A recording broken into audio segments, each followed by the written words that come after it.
Maior catástrofe nuclear desde Chernobyl. Japão, 1945. Uma bomba demonstra o poder extraordinário da fissão nuclear. Esse mesmo poder está agora sendo utilizado com propósitos pacíficos, mas continua potencialmente perigoso. 1979. Um acidente em 3 Mile Island, na Pensilvânia, provoca a fuga de milhares de pessoas. 1986. Uma explosão e um colapso total em Chernobyl, na Ucrânia, causam pânico por toda a Europa. As usinas nucleares em todo o mundo deveriam se tornar mais seguras. Mas em 2011, a usina nuclear de Fukushima é abalada primeiro por um terremoto e depois um imenso tsunami. O Japão está prestes a entrar em outro pesadelo de radiação, enquanto o mundo é lembrado de seu pacto de duplo sentido com o átomo. Desastres não acontecem simplesmente. Eles são provocados por uma cadeia de eventos críticos. Veja as informações e a contagem regressiva dos segundos finais antes do desastre. Segundos fatais. A usina nuclear de Fukushima. Norte do Japão, 11 de março de 2011, 2h46 da tarde.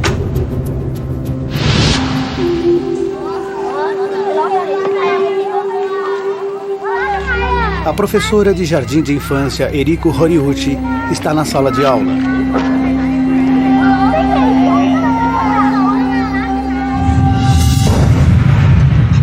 O lugar todo começa a tremer. Os tremores eram fortíssimos e duraram muito tempo. As coisas todas saíram do lugar. Achei que o prédio fosse cair sobre mim.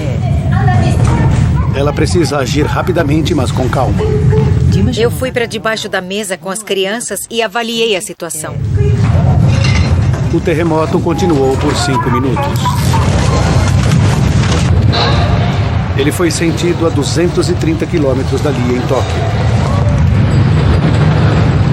As ações de Eriko garantem a segurança das crianças. As crianças tinham feito simulações de desastres e fizeram o que os professores mandaram. Então tudo correu como planejado naquele dia.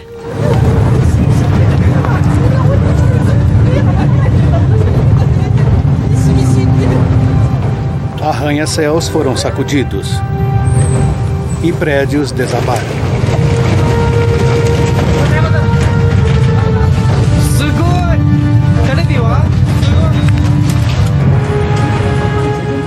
A agência de meteorologia japonesa registra o terremoto de magnitude 9.0.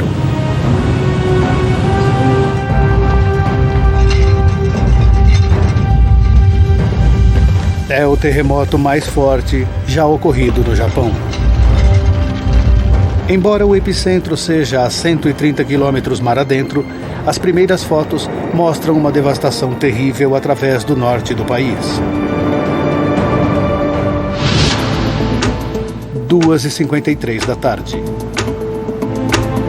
No centro de Tóquio, o especialista em comunicações Kenichi Shinomura apressa-se para o centro de crise secreto do primeiro-ministro.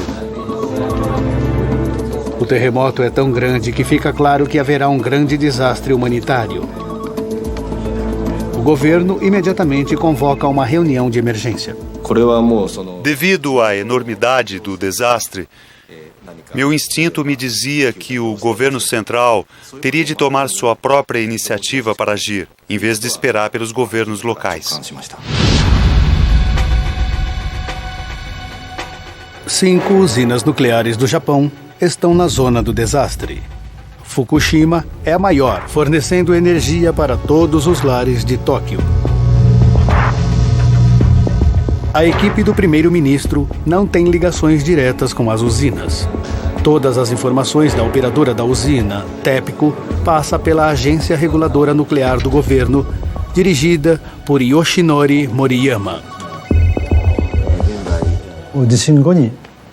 Logo depois do terremoto, nós recebemos informações da usina nuclear de Fukushima, de que nós estávamos sem energia. Fukushima está apenas a 178 quilômetros do epicentro do terremoto.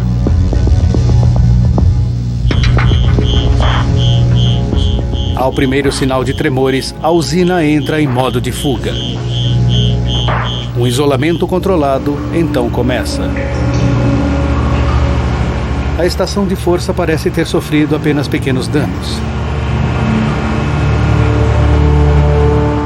Mas o terremoto destruiu importantes linhas de energia que alimentam a usina.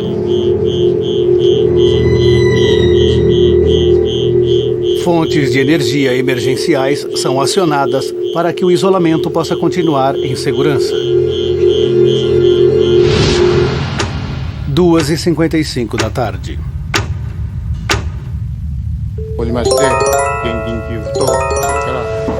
Um aviso de tsunami é transmitido para todo o país. Todo o norte do Oceano Pacífico agora está em alerta, incluindo a usina de Fukushima.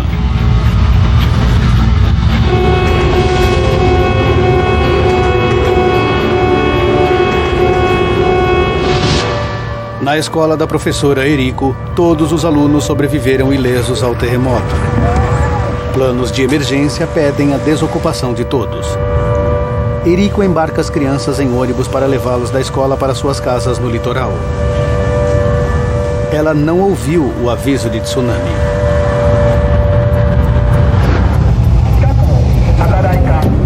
Em Fukushima, os trabalhadores também foram retirados. Uma equipe principal, os 50 de Fukushima, fica para trás para enfrentar o tsunami. 13h26 da tarde. Por todo o litoral japonês, câmeras ao vivo mostram imagens do tsunami vindo em direção à Terra.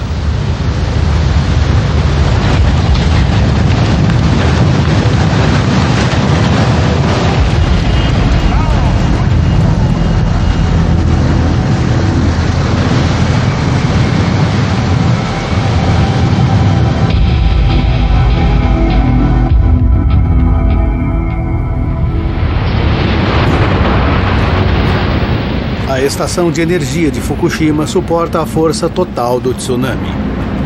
O local começa a inundar. Quase toda a energia é perdida. 2 funcionários, avaliando os danos no subsolo, morrem instantaneamente. Salas de controle mergulham na escuridão. Os 50 de Fukushima não podem monitorar pressão ou temperatura. E pior, o sistema de resfriamento falhou. A professora Eriko está preocupada. Ela pode ter mandado as crianças para a morte. A rota do ônibus era ao longo do litoral. E eu estava morta de preocupação. O ônibus poderia ser varrido pelo tsunami. 13h37 da tarde.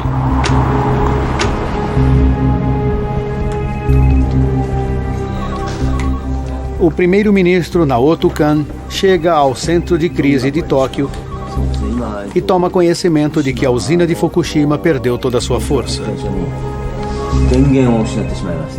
Especialistas em usinas nucleares são trazidos para informar ao primeiro-ministro.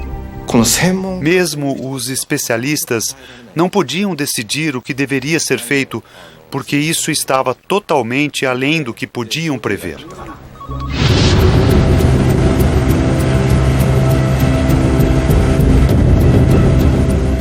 Os técnicos da usina estavam desesperados para esfriar os reatores nucleares. Eles precisavam de eletricidade. Precisávamos colocar em estado de prontidão os geradores móveis. Esse era o nosso último recurso.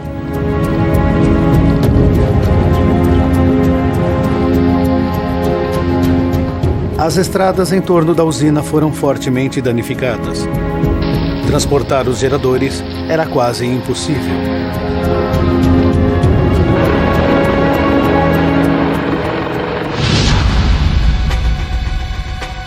(6:08 da noite).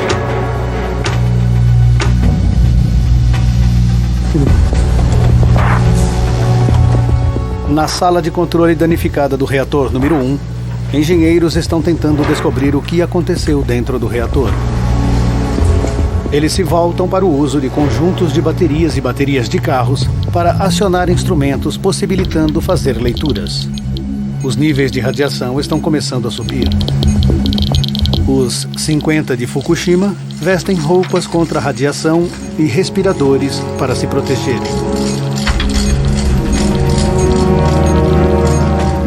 Seus instrumentos também revelam que a pressão está subindo dentro do reator.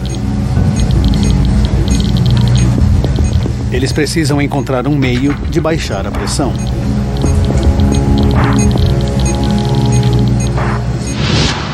Sete e 3 da noite.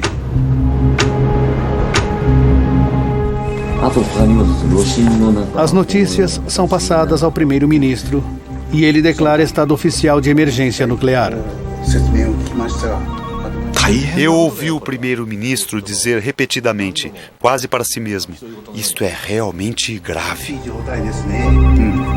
Ações decisivas são necessárias, mas há muito pouca informação para se trabalhar. Eles não têm leituras em tempo real e não há comunicação direta com os técnicos na usina. Ainda assim, os consultores científicos acreditam ter uma solução para evitar o aumento de pressão dentro do reator. A pressão dentro do reservatório de contenção precisa ser mantida baixa o tempo todo. Para poder liberar a pressão, há uma válvula. Se for aberta, a pressão sairá. Os consultores do primeiro-ministro recomendam que as válvulas sejam abertas para liberar o vapor na usina. Os técnicos sêniores se opõem ao plano. Eles temem que, se o vapor for descarregado, materiais radioativos poderão escapar para a atmosfera. Mas, sob ordens, os 50 de Fukushima tentam localizar as válvulas de segurança. Com apenas tochas para guiá-los, encontrar as válvulas não é tarefa fácil.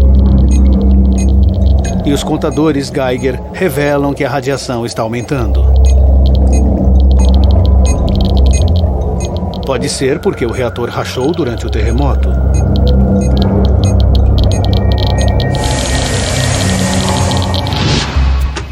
Oito e 59 da noite. O primeiro-ministro recebe mais notícias ruins. Geradores móveis chegaram à usina, mas não são suficientes. O tsunami espalhou destroços por todo o local.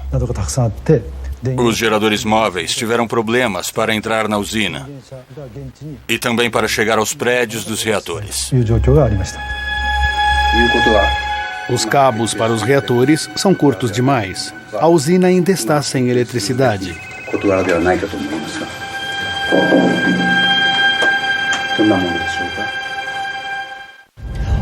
O que está me dizendo?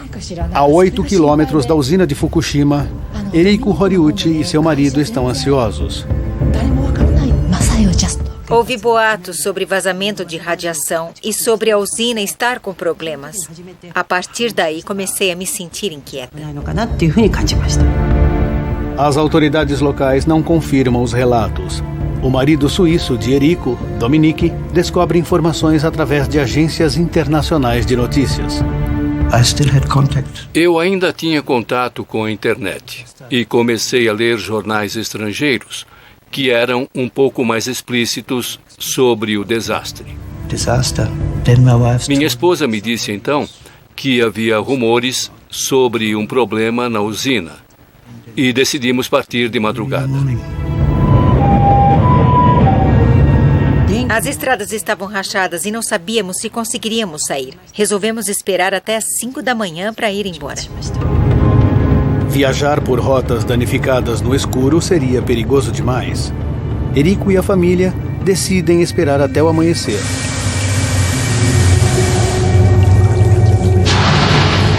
Na usina de Fukushima, a pressão sobre o reator número 1 está tão alta que os funcionários temem que haja uma explosão. Eles ainda não localizaram as válvulas de descarga da pressão.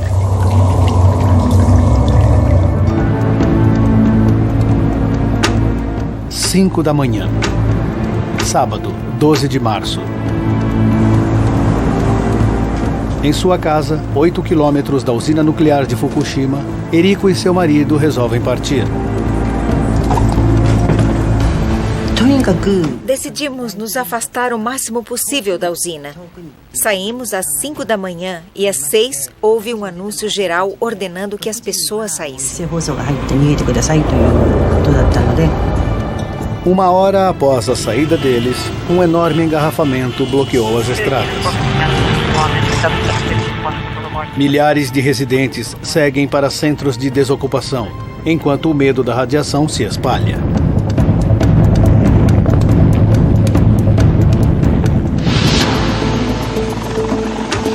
Sete da manhã.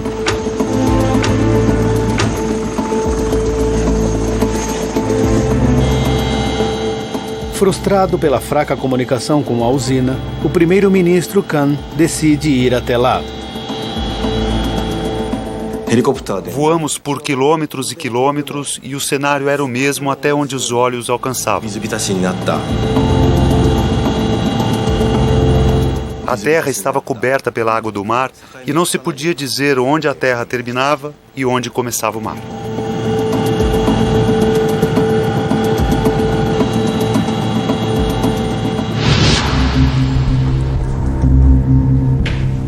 Uma vez na usina, o primeiro-ministro exige uma reunião com os técnicos. Ele quer saber por que as válvulas de descarga de pressão não foram abertas. Eles disseram que as válvulas seriam abertas em 4 horas mais ou menos. Então o primeiro-ministro disse a ele: "Você está dizendo a mesma coisa desde ontem, mas isso não aconteceu. Me explique o porquê."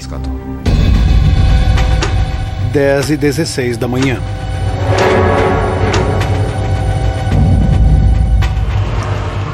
Encontrar as válvulas certas no escuro com altos níveis de radiação é muito perigoso. Um trabalhador já foi levado para o hospital, sofrendo de alta exposição à radiação.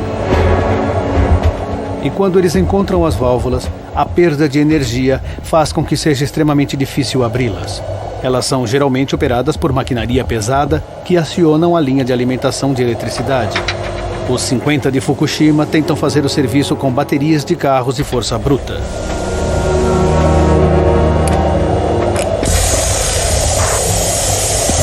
As válvulas são abertas e, como resultado, a pressão dentro do reator diminui.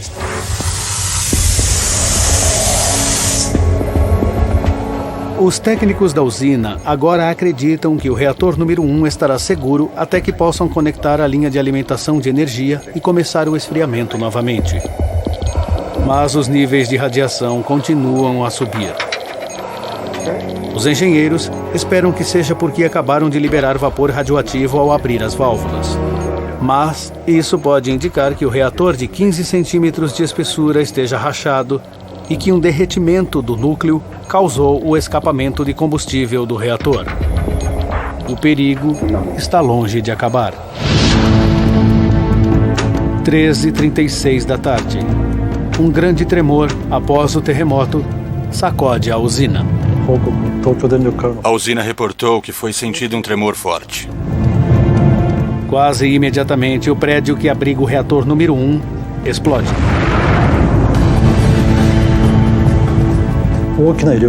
Uma nuvem de fumaça branca foi vista e os níveis de radiação aumentaram dramaticamente. Os funcionários detectam níveis de radiação 1000 vezes mais altos do que o usual próximo ao reator número 1. Poderia ser outro sinal de que o reator está danificado e vazando. Outros reatores também mostram sinais de tensão.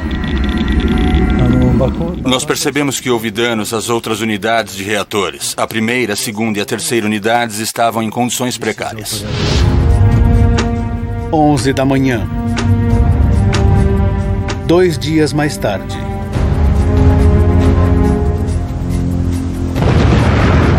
Uma explosão maior ainda destrói o prédio que abriga o reator número 3.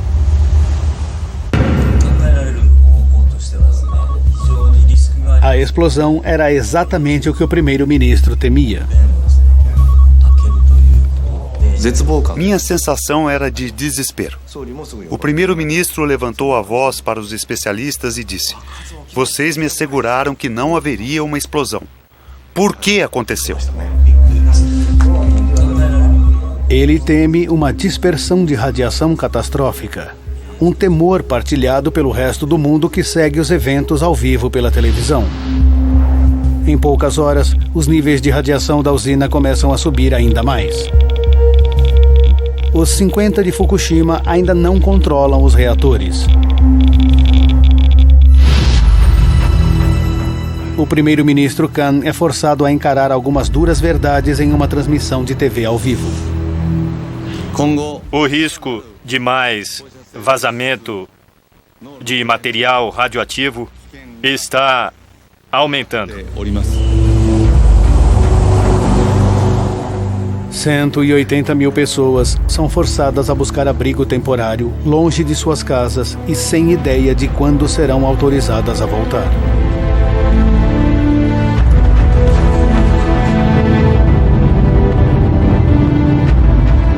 Eriko está a 80 quilômetros da usina, mas o seu medo é tanto que ela quer se afastar ainda mais. Decidimos ir para o exterior, mas não havia lugares em nenhum voo.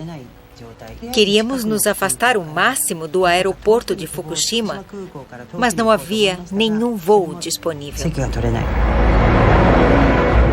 Eriko e sua família são forçados a ficar onde estão e correr riscos com a radiação.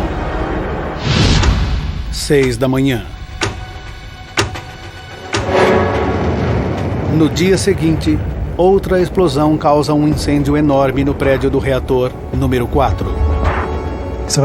Depois da primeira explosão, tentamos ao máximo evitar o mesmo aos outros dois. Mas, infelizmente, não podíamos fazer nada para impedir. Isso é um fato.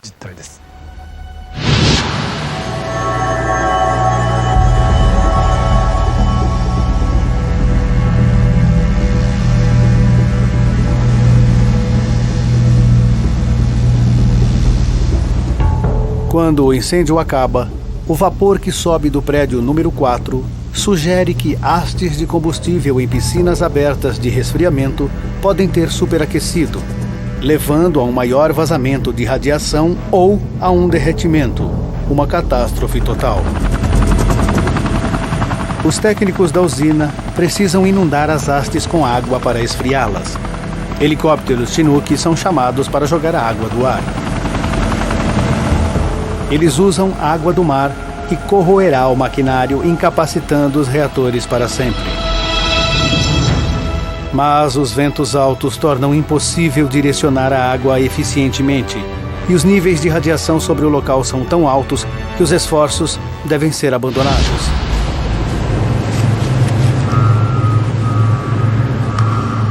Apenas os bombeiros são capazes de inundar as hastes de combustível com água suficiente para fazer a diferença. E Chiro Suzu é desviado dos deveres de auxiliar no tsunami para liderar uma equipe de elite de bombeiros.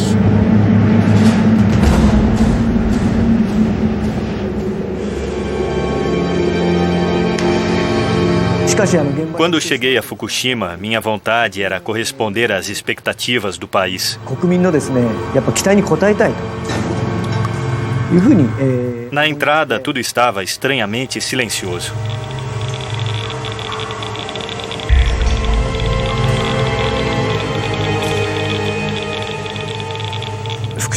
O interior da usina de Fukushima realmente parecia algo de um filme de monstros.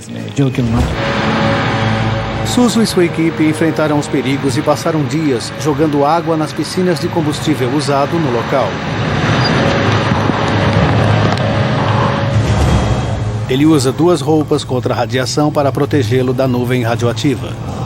Eu estava usando as roupas protetoras às 7 horas e estava extremamente quente, tanto que o suor estava pingando do filtro da máscara de respiração no chão.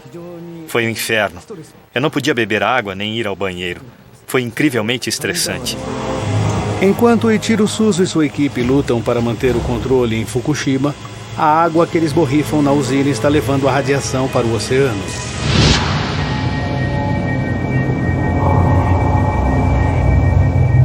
E a 230 quilômetros de distância, em Tóquio, relatórios começam a surgir dizendo que os suprimentos de água potável podem ser afetados. O primeiro-ministro deve agora considerar aumentar a zona de desocupação para 250 quilômetros.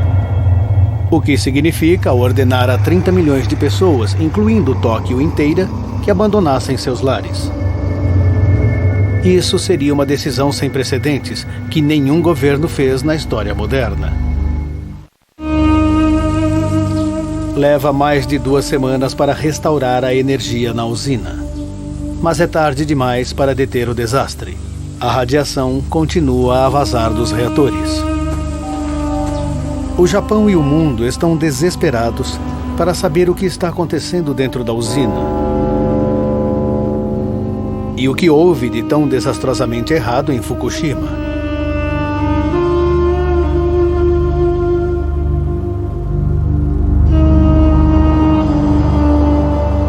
Dias depois do tsunami, investigações oficiais já são feitas. O governo japonês convida o órgão fiscalizador de energia nuclear das Nações Unidas para visitar o Japão. Eles trabalham juntamente com os especialistas japoneses em energia para reunir informações sobre como lidar com a crise contínua em Fukushima e como assegurar que isso jamais aconteça novamente. Chefiando a equipe de especialistas internacionais está o Dr. Mike Waitman, físico nuclear.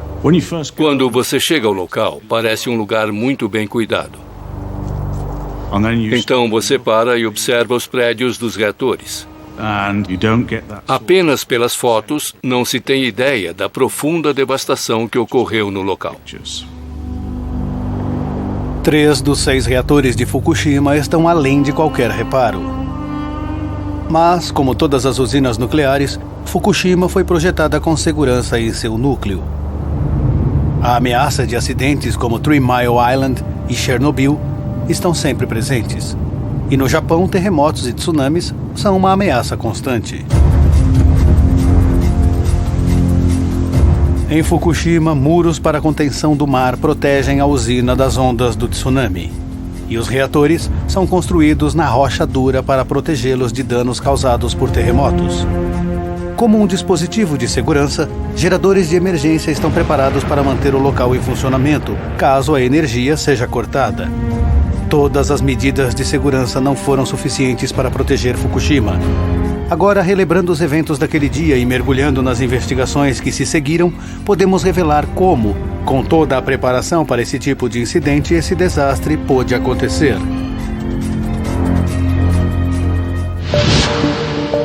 Mike Waitman examina as defesas de Fukushima para entender o que saiu tão catastroficamente errado.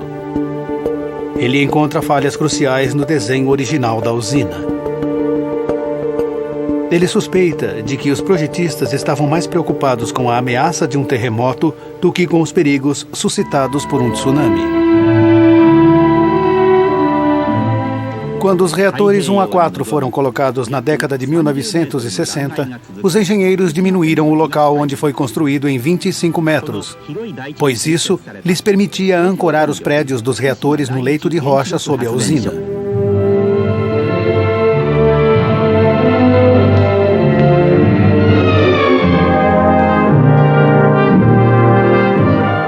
Isso evitaria seu colapso durante um terremoto. Mas o local ficou vulnerável a tsunamis. Para protegê-lo contra essa ameaça, muros para contenção do mar foram construídos ao redor. Eles repeliriam ondas de até quase 6 metros de altura. Mas evidências mostram que as ondas de um tsunami ultrapassam esses muros com facilidade. Na inundação do tsunami, neste caso, as ondas chegaram a 14, 15 metros, espalhando-se ao redor dos prédios dos reatores e por todo o local. Os muros estavam bem abaixo do necessário para proteger contra tsunamis.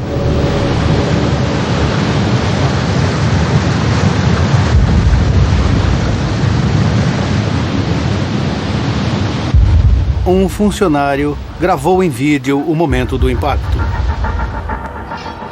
Outro tirou fotos da água inundando a usina em uma sucessão de ondas.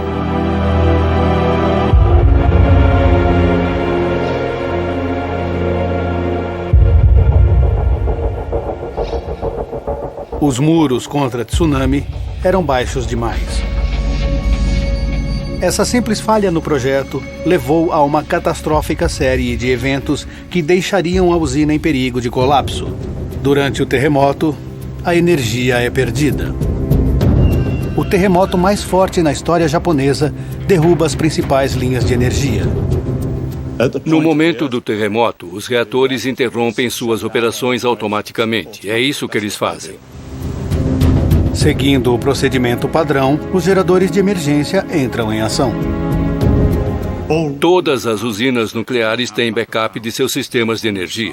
Neste local, com 6 reatores, eles tinham 13 geradores a diesel e eles operaram como deveriam.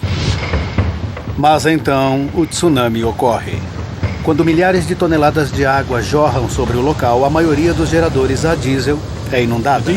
Os geradores a diesel estavam localizados na base dos prédios das turbinas e outras áreas de níveis mais baixos do local, e isso os tornou vulneráveis à inundação.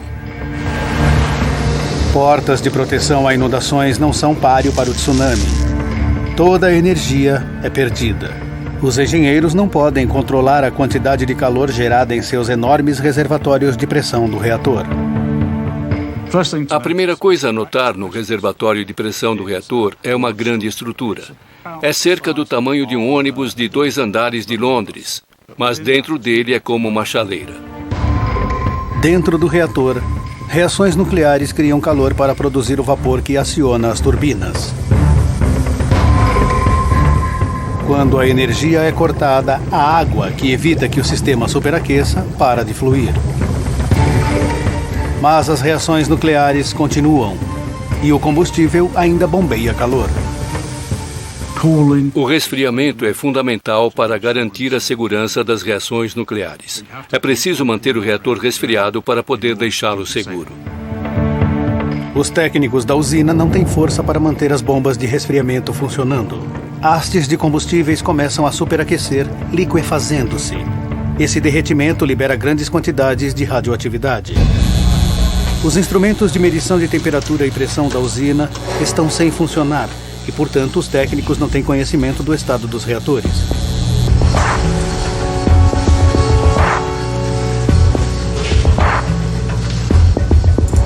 Eles precisam, então, improvisar uma resposta de emergência. Mesmo quando estivemos lá 10 semanas depois, o número de carros espalhados pelo local era enorme. Eles estavam tentando retirar as baterias dos veículos e usá-las para ligar os instrumentos para ver se poderiam obter alguma leitura do que estava acontecendo nos reatores.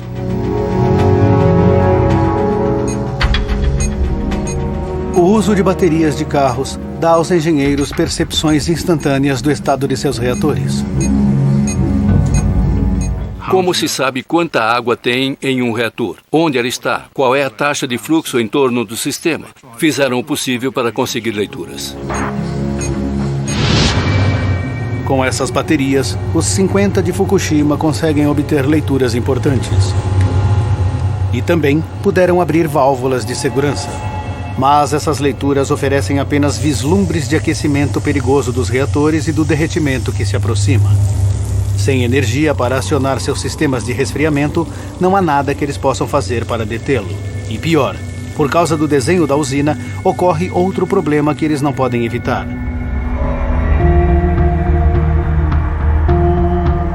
Waitman acredita que o desenho ultrapassado dos reatores levem diretamente a 3 explosões no local.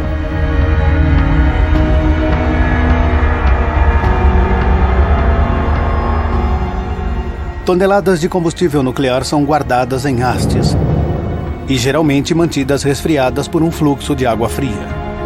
As hastes são revestidas por uma camada fina de um metal raro, o zircônio, que as protege do calor excessivo, mas permite que as reações nucleares continuem. Mas quando a temperatura sobe, o zircônio se torna altamente reativo. Por haver muito zircônio no núcleo, se houver um superaquecimento, então ele reage agressivamente com o vapor e a água para criar hidrogênio. A estimativa mostra que a temperatura chegou a 2.800 graus centígrados dentro do reator. Alta o suficiente para provocar a reação entre zircônio e vapor.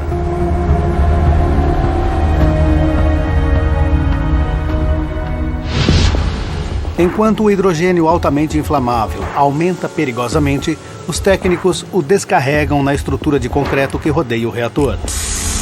Material radioativo também escapa das hastes de combustível.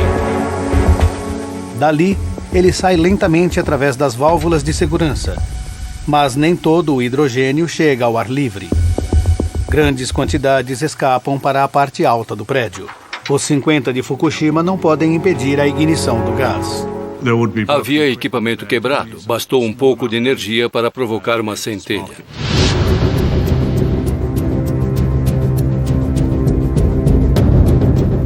O aumento de hidrogênio provoca duas grandes explosões nos reatores 1 e 3 e um incêndio devastador na unidade 4. Isso causa ondas de choque por todo o mundo. A crise nuclear do Japão está oficialmente no mesmo nível. Especialistas nucleares na Europa dizem Os japoneses perderam o controle da situação da usina nuclear de Fukushima. Comparações feitas com o acidente nuclear de Chernobyl mostram que o que houve foi mais sério do que o que foi dito ao resto do mundo.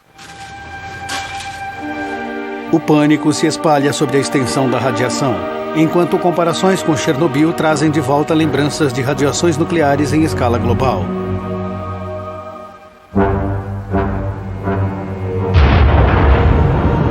Em Chernobyl, 8 toneladas de combustível nuclear foram lançadas na atmosfera da Terra quando o reator explodiu.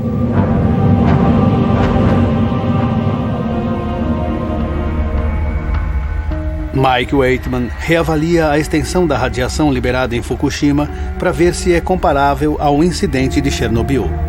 As pessoas observaram a comparação entre Fukushima, Daiichi e Chernobyl. E de fato foi só 1/10 da radiação que foi liberada. Não se espalhara tanto. Waitman sabe que Fukushima tinha o potencial para ser muito pior. Talvez tão ruim quanto Chernobyl. Se o hidrogênio tivesse permanecido dentro dos reatores, a pressão se tornaria tão grande que uma explosão poderia destruir não só os prédios dos reatores, mas os próprios reatores também. O reator 3 continha 88 toneladas de combustível plutônio e urânio que poderiam ter sido expostos e dispersados, exatamente o que ocorreu em Chernobyl em 1986. Quando os técnicos seguiram as ordens do primeiro-ministro para liberar o vapor e reduzir a pressão dentro dos reatores, o desastre foi evitado. Waitman conclui que os engenheiros tomaram as decisões certas para impedir uma catástrofe maior. 2 semanas após o tsunami, a energia foi restaurada no local e a temperatura dentro dos reatores foi diminuída gradualmente. Mas combustível derretido ainda permanece ali e continua a liberar radiação. Somente robôs podem chegar perto dos reatores agora. 1 década pode transcorrer antes que os investigadores possam examinar os reatores em segurança e analisar precisamente como o derretimento do núcleo levou a uma liberação de radiação tão substancial. Sabendo como as defesas falharam e levaram a uma cadeia catastrófica de consequências, Mike Waitman agora examina se a companhia elétrica que opera a usina, a TEPCO, poderia ter feito alguma coisa para evitar o desastre. Ele acredita que a companhia pode ter sido negligente no período anterior ao tsunami. Em 2002, a TEPCO tomou parte em um estudo sobre o impacto de tsunamis sobre usinas e concluiu que havia a chance de 0% de que um terremoto grande o bastante para causar um tsunami pudesse afetar a usina de Fukushima nos próximos 30 anos. Estavam errados.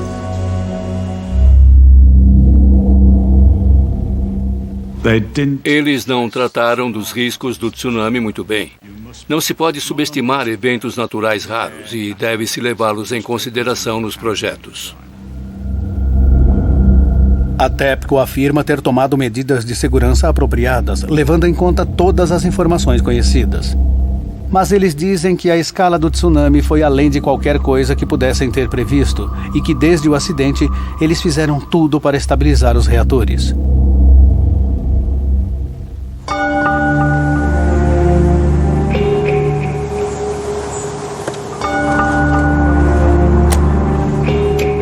Depois do desastre, a radiação nuclear se espalhou bem. Residentes como Eriko acreditam que foram informados de muito pouco e tarde demais sobre os perigos potenciais causados pelas explosões. Eles culpam a companhia elétrica, TEPCO e o governo. Não houve nenhuma informação sobre radiação. Somente disseram que iam expandir a zona de desocupação. O governo lutava para assegurar a liberação de informações. O primeiro-ministro estava comprometido a ser liberal, mas dependia de seus consultores.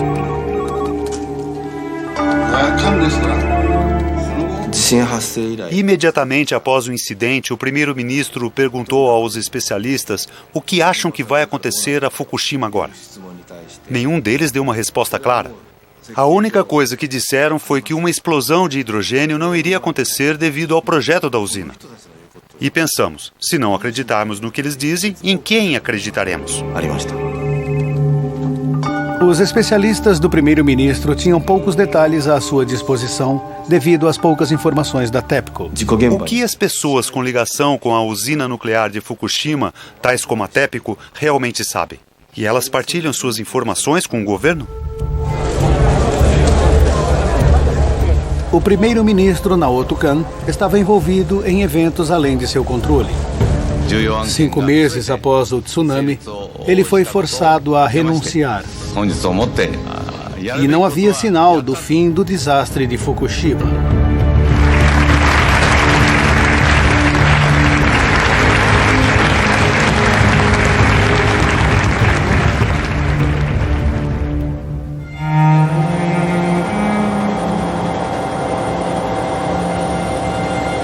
Na usina, os reatores são colocados em fechamento frio, mas continuam sendo uma perigosa ameaça. É claro que o incidente ainda não está sob total controle e pode levar alguns anos até que tenhamos acesso total. Apesar disso, sabemos o suficiente para avançar como comunidade mundial para aprender lições de Fukushima. Algumas nações decidiram que há apenas uma lição a aprender. Em maio de 2011, 2 meses após o desastre, a Alemanha decidiu parar com seu programa nuclear e concentrar-se em suas finanças para pesquisas de fontes de energia renovável. A Suíça e a Itália seguiram o exemplo. O Japão conta com a energia nuclear para 30% do uso de sua energia. Sem eletricidade sendo gerada em Fukushima, Tóquio experimenta falta de energia regularmente. O novo primeiro-ministro compromete-se a continuar o programa nuclear do país. Em Fukushima, os funcionários que ficaram para lutar para controlar a usina e bombeiros como Ichiro Suzu, os verdadeiros heróis desse acontecimento, foram liberados 100% pelos médicos. Mas é provável que leve alguns anos para sabermos de todas as consequências. A professora Eriko jamais passou do aeroporto. Ela agora mora em um apartamento com a família a 80 quilômetros da usina.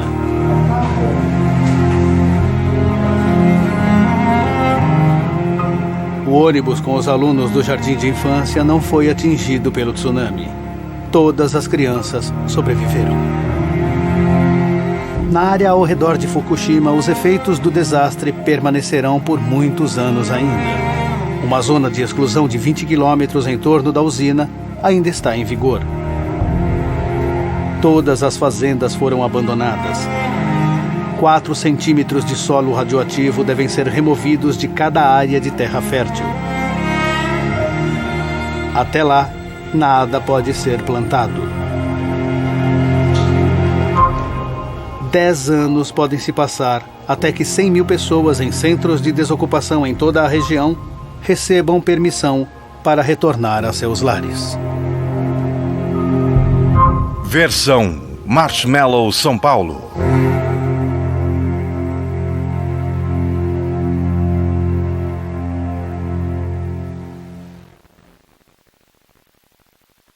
Se Fukushima, com todos os seus dispositivos de segurança, não saiu ilesa, imagine o resto. Prepare-se para imagens impactantes na 4ª posição do Top Net Geo Grandes Tragédias da Humanidade. O terremoto de magnitude 9.0 foi o maior já registrado na história do Japão e provocou um tsunami que assolou logo em seguida a costa nordeste do país. O documentário mostra cenas captadas por moradores e pela TV local. Imagens chocantes que revelam a dura realidade enfrentada. Às vezes, a força da natureza é cruel e por isso esse drama vivido no Japão ocupa o 4º lugar do Top Net Geo Grandes Tragédias da Humanidade.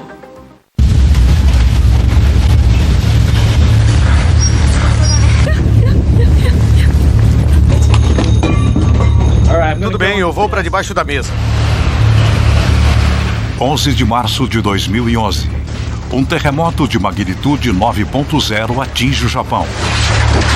Minha nossa! Oh, meu Deus! O prédio vai cair! O prédio vai cair! Tsunami! Tsunami, sim! Estamos indo embora. Pra onde vamos? Vamos pra colina. Pra onde vamos? Meia hora depois, um enorme tsunami assola a costa nordeste do país.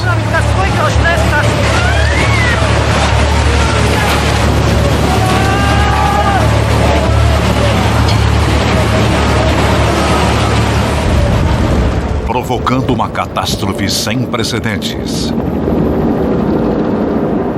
Esta é a história do terremoto e suas consequências mortais, mostradas através daqueles que os vivenciaram.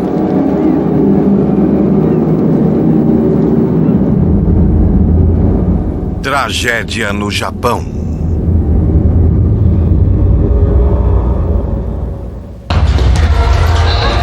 2h46 da tarde.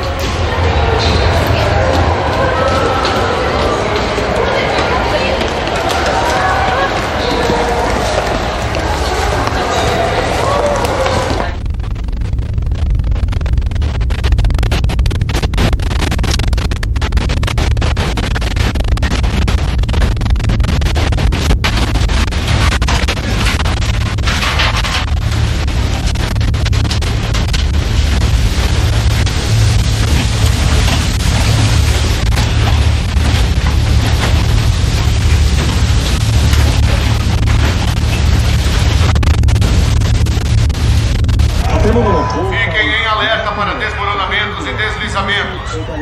Por favor, protejam-se de objetos que possam vir abaixo. Por favor, fiquem em alerta. Fiquem em alerta. Isso é terrível.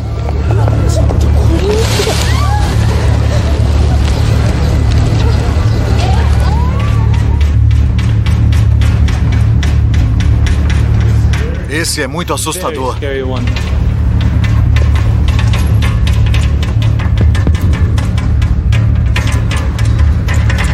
Você pode ver tudo tremendo lá fora. Minha nossa.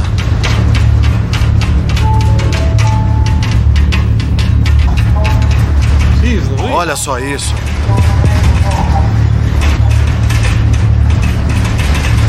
Eu nunca passei por nada assim antes.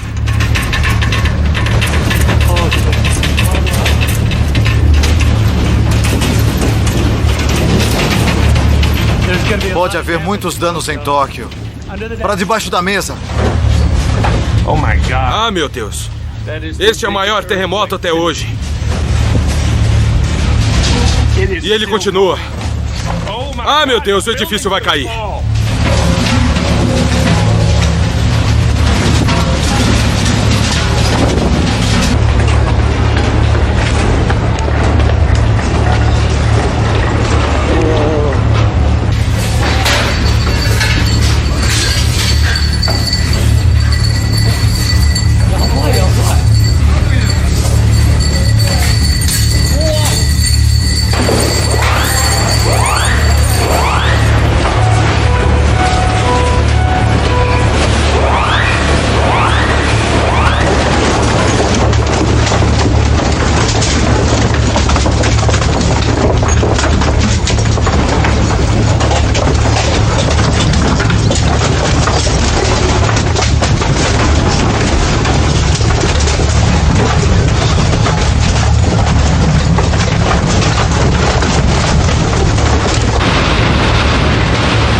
tudo bem, não se preocupe. Mas tá tremendo!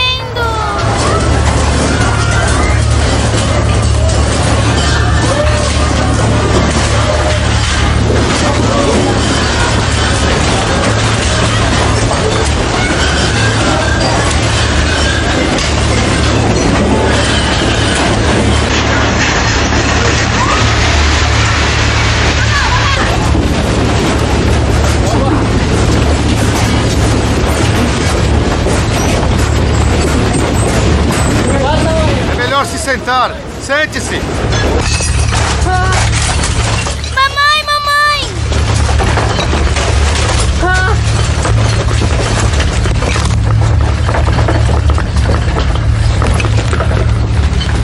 Onde você está? Eu tô aqui. Você está bem? Vamos sair daqui. Vamos sair daqui. Está perigoso. Vamos correr. Corra, corra. Vai depressa.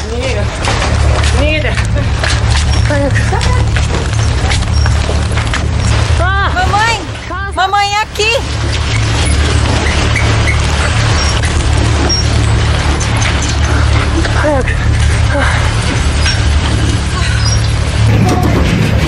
Dina! Nós vamos sair.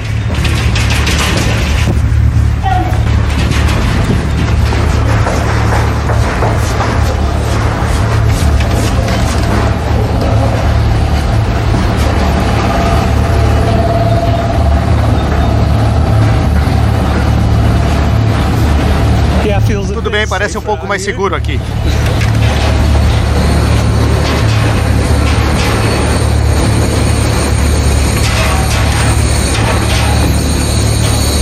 Tá tudo tremendo, olha só! Tá tudo tremendo! Terremoto, terremoto. Temos que sair daqui. Temos que sair daqui.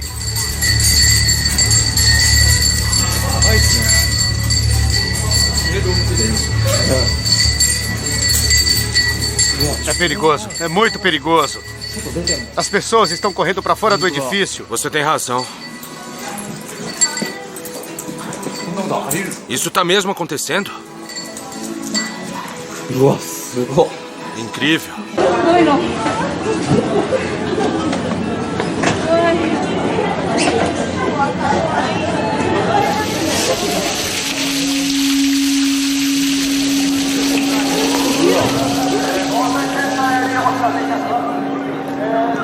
Devido ao terremoto, o elevador nesse edifício não está funcionando. As escadas de emergência são apenas para as pessoas que vão descer.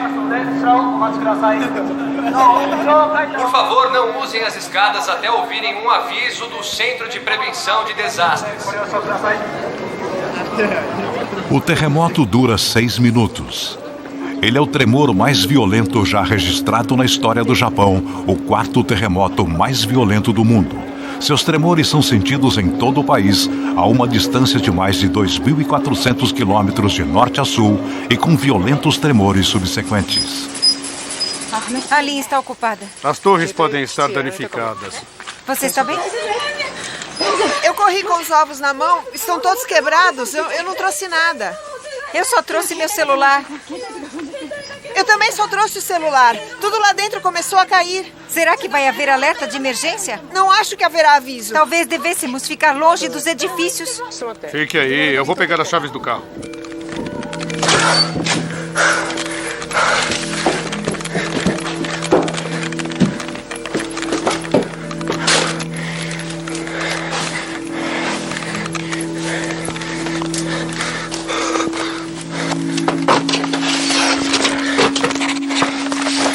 Isso é terrível.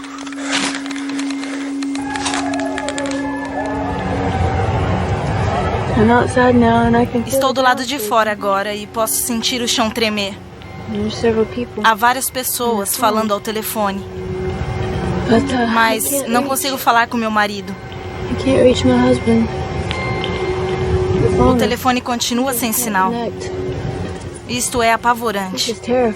Eu consigo sentir o chão se movimentando. Eu espero que meu marido esteja em algum lugar seguro. Aí vem outro. Muito maior desta vez. Fuck!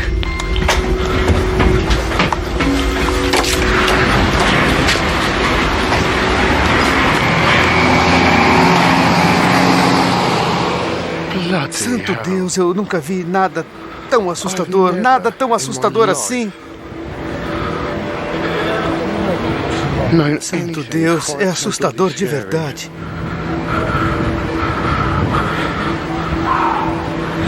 Cara, meu Deus. Espero que ninguém tenha morrido. Meu Deus. Meu Deus. Acho que é a réplica do terremoto. Não tenho certeza, porque ainda há alguns tremores e eu tô com medo. Eu tô realmente com medo. Bem, senhoras e senhores, vocês acabaram de ver um terremoto em primeira mão no Japão. Eu tô debaixo de uma mesa. As pessoas dizem que isso não ajuda, porque se o edifício vier abaixo, bem, eu ficaria debaixo do entulho de qualquer jeito, então... mais um tremor. Estamos sentindo réplicas. Os abalos continuam ainda aqui no nosso centro de transmissão em Tóquio. E vários incêndios irromperam em Tóquio. O Corpo de Bombeiros diz que há incêndios em vários locais. 2h53 da tarde. O maior terremoto já registrado na história do Japão finalmente cessa, mas os tremores subsequentes continuam. Milhares de edifícios estão danificados. Em Tóquio, um teto desaba em uma cerimônia de graduação de faculdade, matando 2 pessoas e ferindo 25.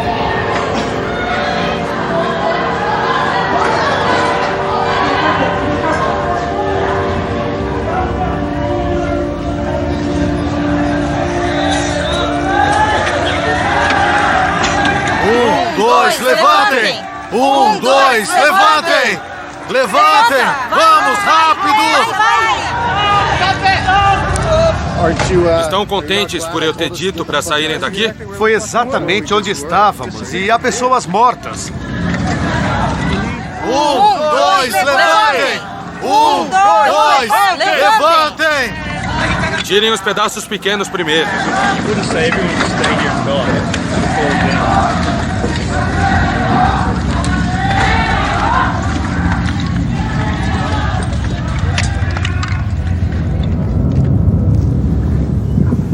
Temos um terremoto agora. E isso está realmente se movimentando. Estão vendo as rachaduras? E a água. Não sei se os canos de água estão quebrados, mas essa água não estava ali há 1 minuto. Isso está me deixando meio nervoso. Principalmente porque eu estou em um aterro. Isso costumava ser parte da Baía de Tóquio. E este terreno foi criado com um aterro. Há rochas aqui. E, portanto, esta terra poderia simplesmente desaparecer. Eu não sei. A base aérea de Misawa está localizada ao longo da costa do extremo norte da principal ilha do Japão, a cerca de 300 quilômetros do epicentro do terremoto. Nossos armários estavam tremendo. Eu tava tentando abrir o meu armário. Foi terrível, a gente se movimentava assim. No ginásio tava tudo tremendo, com os carros no estacionamento. Meus joelhos tremiam e eu estava prestes a cair. Eu tive que segurar a mão dela. Eu tava de pé dela. na frente do ginásio e ele fazia assim. Este é o posto de comando. Real World. O comandante da 35ª Esquadrilha de Caças dirigiu uma convocação geral para todos os militares e também para seus familiares. O que significa isso? Alerta de tsunami. Alerta de tsunami. Vamos para casa. 3 minutos depois do terremoto, as autoridades emitem o primeiro alerta de tsunami.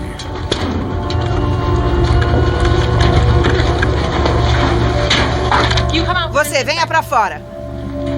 Precisamos verificar as informações. Tá bom, eu faço isso. Vá verificar as informações. Vejam se é seguro entrar no edifício. Isso é o que eu quero saber e da próxima vez que sentirmos alguma coisa que pareça grande assim, nós saímos do edifício, está bem?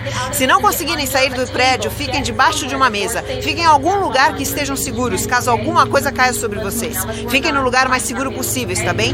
Misal, a 1575. Convocação geral para todos os membros em serviço ativo e seus familiares. Alerta de tsunami. Ondas de 6 metros são esperadas. Ainda não há previsão de quando ocorrerá. Continuaremos a informá-los quando tivermos mais informações. Alerta de tsunami. Ondas de 6 metros são esperadas. Ainda não há previsão de quando ocorrerá. Otsuchi. Tsunami! Tsunami, sim. Estamos indo embora. Sim, estamos indo embora. Pra onde vamos? Vamos pro morro. Pra onde vamos? Vai logo. Pro morro, pro morro, pro morro. Alguém tá filmando? Eu tô. Todos os funcionários estão deixando o trabalho devido ao terremoto. E a polícia acabou de nos dizer que haverá um tsunami. Otsuchi é uma das cidades mais próximas do epicentro do terremoto. Ela está a apenas 140 quilômetros dali. Seu porto é cercado por enormes barreiras projetadas para protegê-la de um tsunami. Isso parece um filme. Eu achei que fosse sobrar para o nosso carro, porque eles querem fechar esta entrada do tsunami.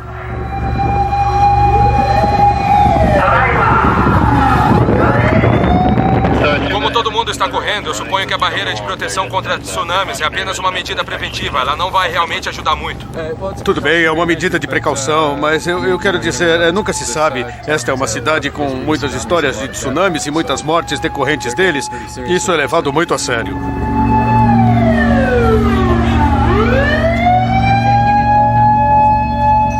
A agência de meteorologia alerta que tsunamis com ondas muito elevadas são esperadas nas seguintes áreas: parte leste da costa do Pacífico de Hokkaido, parte central da costa do Pacífico de Hokkaido, parte ocidental